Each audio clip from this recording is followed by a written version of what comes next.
Before I begin, I want to give a quick warning. This story deals with loss, grief, and heavy emotional themes. If you're not in the right headspace right now, please take a break.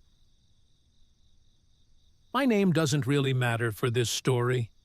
What matters is that 14 years ago, I lost my best friend, the person who shaped my childhood, my teenage years, and the person I thought would always be by my side. He was 20. I was 20.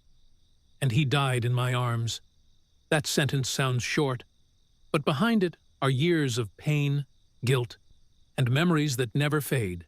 And now, after all these years, I received a message from someone who could change everything. From his son. A boy I never met, who looks exactly like him, and who wants to know who his father really was. This is the story of what happened, what I lost, and the choice I now have to make. We met when we were 7. He was the kind of kid everyone liked. Kind, funny, always ready to defend the underdog. He was more than a friend. He was a brother. We went through everything together. First bikes, first fights, first crushes. We dreamed about moving out, traveling, getting our own place. He was the calm to my storm, the reason I laughed on bad days. To this day, I've never met anyone like him. When we turned 20, he found out his girlfriend was pregnant. He was so happy.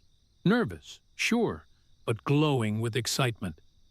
He told me, "Man, I'm gonna be the dad I never had." He wrote everything down, his plans, his hopes, as if he knew he had to leave something behind. And then, everything fell apart. I won't describe how he died. I'll just say, it was sudden. And I was there. I held him in my arms. I remember his face, the confusion, the pain, and the silence afterward. It's something you don't unsee. You just carry it forever. For months after, I couldn't sleep. I couldn't eat. I blamed myself for everything. For not saving him. For being alive when he wasn't. And when his girlfriend gave birth to their baby boy, I wanted to help. I really did. But I was broken. I wasn't in a place to help anyone. And then, 2 years later, she took her own life. No family support, no help. Just pain she couldn't carry anymore. When I heard about it, I nearly followed. It's scary to admit that, but I thought about ending it too. The weight of losing them both, it was too much. Their son, my best friend's son, went into foster care. His grandparents were disabled and couldn't take him in. His mother's family wasn't in the picture. And that was it. The story ended, and he became another child lost in the system. I tried to keep track of him later on, but there wasn't much I could do. He moved between foster homes, growing up without the people who loved him most. And me? I moved away. I packed up, left the state, and promised myself never to look back. I built a new life, new job, new city. I met my wife. We have 2 beautiful daughters now. And I never told her about any of this. Not about my best friend. Not about the baby. Not about the nights I spent wishing I could die, too. I buried it. I built a wall around that part of my life and pretended it didn't exist. Until a few weeks ago. I was at work when I got the email. It was from a 14-year-old boy. The subject line said, "I think you knew my dad." I remember just staring at the screen for minutes. He said he found me through LinkedIn. That after his grandmother passed away, he was given a box she had kept. Inside, there were photos of me and his dad. 2 kids smiling, covered in mud, on bikes, laughing, being idiots. And a letter his father had written before he was born. A note saying how excited he was to meet his son. How he couldn't wait to be a dad. And in that letter, he wrote something that broke me all over again. "I know that no matter what happens, my best friend will always be there by your side. He thought that would be true. He believed in me more than I believed in myself. In the email, his son said he wants to meet. He wants to hear stories. He wants to know who his dad was, what kind of man he was. He wrote that he's been through rough times, in and out of foster homes, not always good ones, that he just wants to connect with someone who knew his parents. And he left his phone number, his address, his Instagram. I looked him up, and when I saw his face, it was like a ghost. The same blue eyes, same blonde hair, even the same smirk. It hit me so hard I had to close my laptop and just sit there. Because for a moment, it felt like my best friend was alive again. And I hate to admit this, but I haven't replied. I'm scared.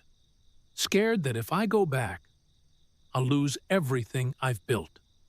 That all the pain I buried will come rushing back. That I'll stop being the husband and father I am now. But another part of me, a louder, aching part, wants to drive back to that town tomorrow. To meet him. To tell him the stories his father never got to tell. To give him something real to hold on to. But then I think of my wife and my girls. They don't know any of this. How do I explain it? How do I say, hey, there's a 14-year-old boy who's basically family, and I might want to take him in? How do I open that door without letting the darkness in again?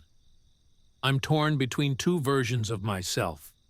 The man who wants to protect his peace, and the man who promised a dying friend that he'd always be there. If you're listening to this, maybe you've felt something similar. That tug from the past that won't let go. The truth is, there's no perfect answer. You can't fix the past, but you can choose not to repeat its silence. Maybe I don't need to jump all in. Maybe I can just write him back. Tell him a story or two. Give him a piece of his father to hold on to. Because sometimes, memory isn't just pain. Sometimes, it's the bridge between what we lost and what still matters. I keep remembering one day from when we were kids. I was 10. He was 10. He found this old rusty bike at the junkyard and said, "We'll fix it up and ride to the lake." We spent all day cleaning it, tightening the bolts, and when it finally worked, we screamed with joy like idiots. He had this gift, turning junk into magic. And that's what I think his son needs. Someone to remind him that broken things can be fixed. Another memory. The night before an exam. We were both panicking, tired, stressed. He handed me a sandwich and said, "We won't die. We'll eat." We laughed so hard. And somehow, we both passed the test. That was him, always grounding me, always human. Maybe that's what I need to be now. Human again. I don't know what I'll do next. Maybe I'll write him back tomorrow. Maybe I'll tell my wife. Maybe I'll visit that old town one last time. But I do know this. Silence doesn't heal. Connection does. And if there's one thing my best friend taught me, it's that love, real, honest love, never truly dies. So if you're hearing this, and you've got a person you miss, a story you've been afraid to tell, or someone waiting for your message, don't wait another 14 years. Say it. Write it. Reach out. Because the past only hurts when it's left alone in the dark. And maybe, just maybe, sharing it can bring some light back. Thank you for listening. And if this story touched something in you, take care of yourself. Because you matter too.